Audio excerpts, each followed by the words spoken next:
Here's your host, Giuseppe Grammatico, the franchise guide. Let's switch gears a little bit, since most of the people listening in are corporate execs looking to make the switch over to hiring themselves, owning a business. So we're going to bounce around with some questions. Obviously, we talk about our process all the time, being very thorough with due diligence, but I wanted to tackle some kind of key areas. What would you consider red flags for candidates looking to invest in a franchise? I think this is such a good question.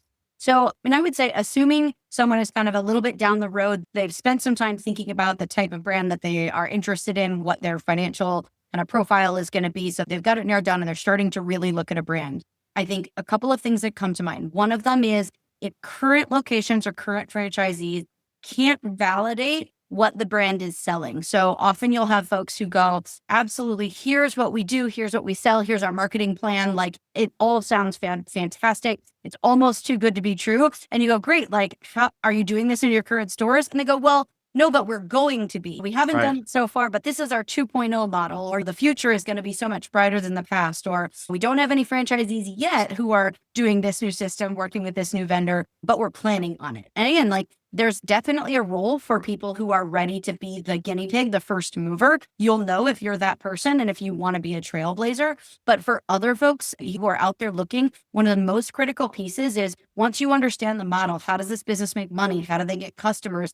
Can they validate that? Can you look at their existing locations, talk to their existing franchisees if they have any, and see that what they're selling you is something that is already working? And to me, for most franchise investors, that piece is really critical. So that's one. If all the promises are what will happen and not actually what has been working. One other red flag I would say is item 2 is the part of the FDD that's right up front, and it's going to have information about the senior leadership of the franchise team. And to me, not everyone is going to back me on this, but to me, one red flag is if everyone on the leadership team is brand new and is really new to that particular company and that particular industry. And you see this often, for example, if you have a brand that has recently transacted, now that's great. That's often a sign of success. But if then everyone else who was part of the original brand goes away and all the new folks who are running the company have all been there for 2 months, 8 months, and there's no one who actually understands the culture, what really made that business special to begin with, DNA of the brand and the business and the operations,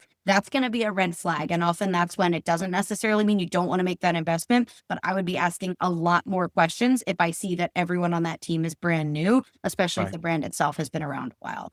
And then just one more, I would say, there is a section of the FDD called item 20, and it's going to talk about how many units that franchisee or that franchise brand has, how many have been sold, how many have been transferred, how many have opened and closed.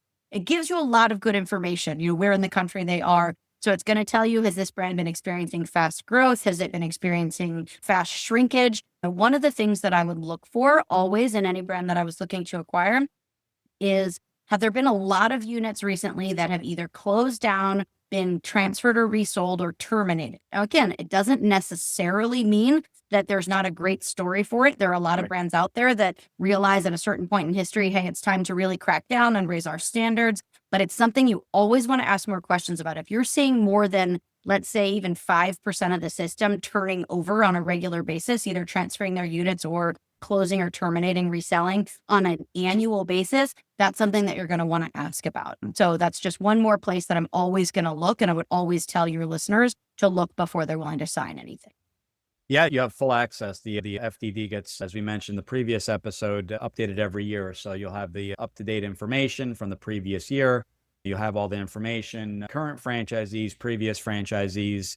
If there's a question there, if there's any why couple terminations, of these people closed down, what were the reasons? You have the right as the franchisee or the prospective franchisee to ask those questions. So I always say, ask away, bring on, if more comfortable, a franchise attorney, which will also specialize in the space, reviewing, is this normal language? I am not an attorney by any means. Is this normal language? Is this something that could be negotiated on occasion? Parts of the agreement, not necessarily most of it, but on occasion, maybe there is a delayed opening or some type of change in the territory, whatever the case may be. So definitely ask. You need to be comfortable with that agreement. You definitely do. And so I think you bring up a good point too, which is to ask someone who knows. So if they're working with a consultant, I think this is a great way to use that consultant. A lawyer is another good option. Again, if you are not an experienced franchise investor, a lot of the elements of that agreement might seem like they're unusual, but it turns out actually they're very standard. They're every agreement and they're no cause for concern. But also you might find somewhere someone who has an eye out it goes, oh, actually, that's pretty unusual. And I would push back on that if I were you. So I do think having the expertise of whether it's someone like you or an attorney who can look at it and who sees a lot of these and understands what's more typical and what's atypical can help you. And it's good then to understand, right? If the brand can't answer a question or doesn't answer a question, you just have to make sure, are you okay with that? Do you feel good? Do you trust your gut? And you feel like, yes, this is still something I want to move forward with. You've spotted potential FDD red flags. Now, how do you get the unfiltered truth from existing franchisees? What specific, powerful questions will reveal if this franchise is a dream or a dud? Thanks for tuning in. If you want to learn how to make the transition from corporate to owning your franchise, join Giuseppe on the next episode. You can also follow on all social media platforms and achieve financial and time freedom today.